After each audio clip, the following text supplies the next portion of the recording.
My name is Tori, and I'm 32 years old. 2 weeks ago, my sister made a mistake, or maybe she just revealed the truth in the most dramatic way possible. She added me to a family group chat called Real Family Only.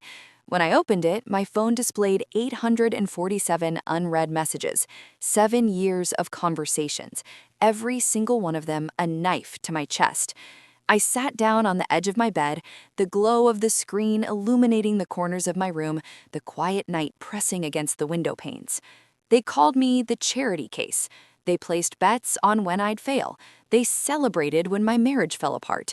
My own mother, yes, my mother, wrote, and I quote her exactly, "At least she doesn't have kids, one less grandchild to worry about." I screenshotted everything, every single message. I didn't miss a period. I didn't ignore a laugh react. Nothing. The way I had meticulously documented patient charts in the ICU at work became a lifeline now, a way to hold evidence against 7 years of cruelty. Then I sent just one text. "Thanks for the receipts."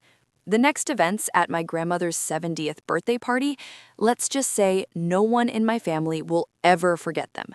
But before I get there, I need to take you back 6 weeks to the day my grandmother called about her party. 6 weeks ago, my phone rang at 7 a.m., the sound cutting sharply through my groggy haze. Grandma Eleanor's name lit up the screen. "Tori, honey, I'm having a party for my 70th. I want you there." My chest tightened, not from dread, but surprise. Grandma was calling me directly. Usually, announcements went through the group chat, the one I assumed I'd been forgotten in. "Of course, Grandma," I said. "I wouldn't miss it for anything."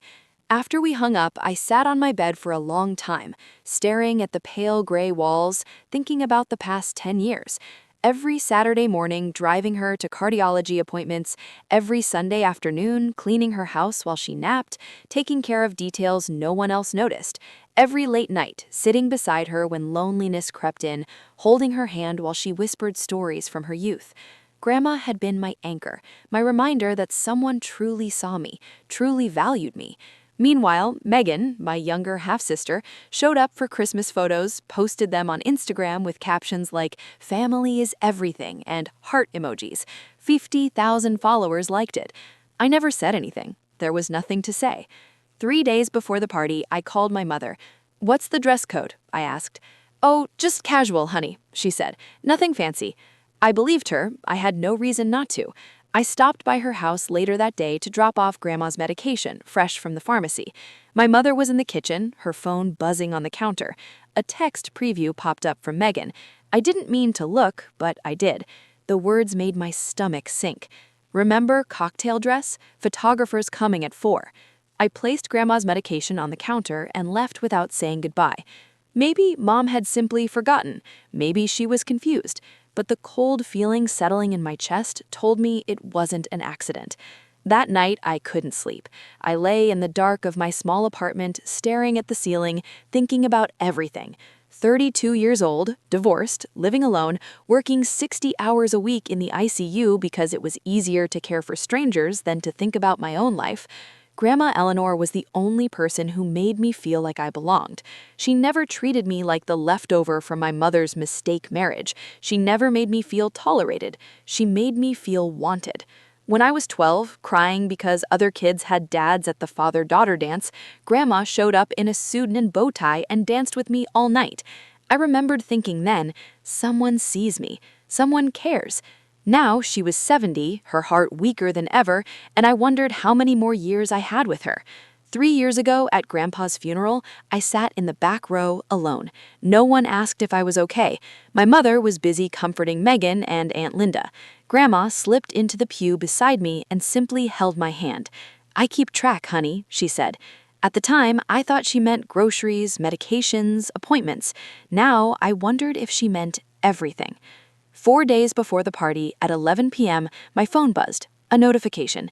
Megan had added me to Real Family Only. I blinked, read it again. The words hung in the glow of the screen. Real Family Only. I tapped the notification. My thumb trembled.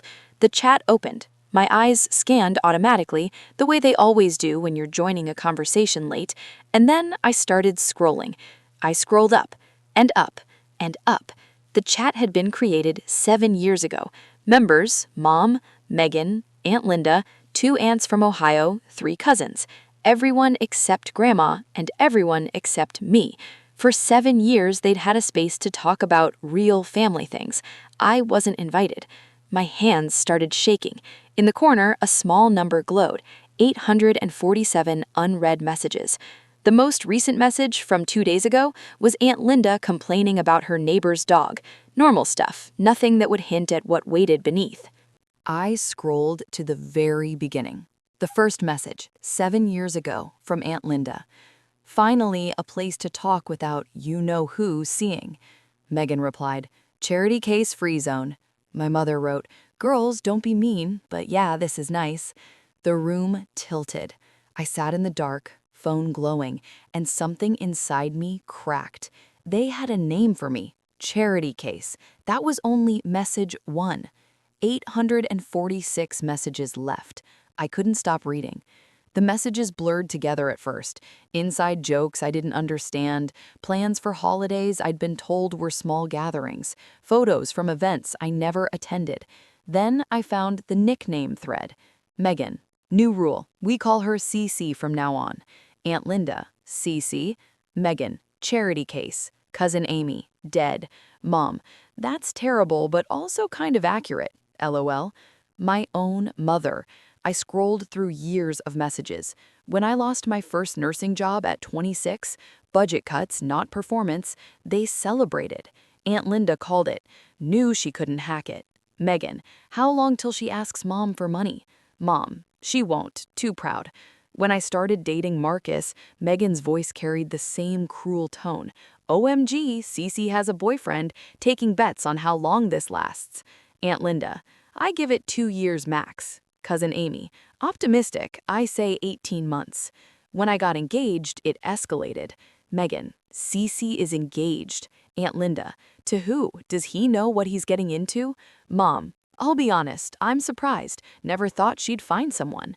Megan, starting the divorce pool now. I got $50 on under 5 years. Aunt Linda, I'll take 3. My mother bet on my marriage failing. 2 years ago, I discovered Marcus was cheating. I called my mother, sobbing so hard I could barely breathe. Mom, Marcus, he's been cheating. I don't know what to do. Her pause was long. Then, well, honey, you have been working a lot. Maybe if you'd been home more. Megan commented publicly on my vague Facebook post. Some people aren't meant to keep a man. 4 likes. My mother, my aunt, cousins, laughing at my heartbreak. I deleted it. I deleted Facebook entirely. I told myself it didn't matter. Grandma called every day that first month. Sometimes she just listened to me cry. Sometimes she said nothing, letting me breathe on the other end. It's not your fault, she said once. Don't let anyone tell you it was. She was the only one who cared. And now, lying in the dark 2 years later, I finally let myself wonder, was there something more going on? Some reason my family seemed almost happy when I failed? Was there somewhere they talked about me? Somewhere I wasn't invited?